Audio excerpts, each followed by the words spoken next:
মাঝ রাস্তায় লেগে গেল লাজু আর অনুভবের ঝগড়া। কি হবে এবার? পুরোটা জানতে ভিডিওতে লাইক দিয়ে চ্যানেলটা সাবস্ক্রাইব করে দেখতে থাকুন।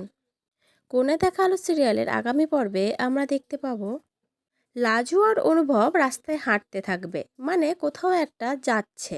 আর তখন অনুভব লাজুকে কিছু প্রশ্ন করে, কিন্তু লাজু তো কোনো উত্তর দেয় না।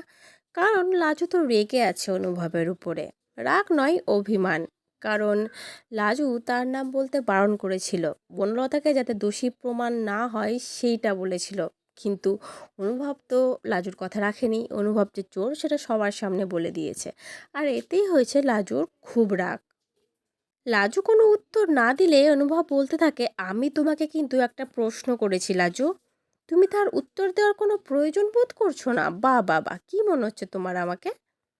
তখন লাজু বলে, যে কথা দিয়ে কথা রাখতে পারে না, আমি তার সাথে কথা বলতেও চাই না।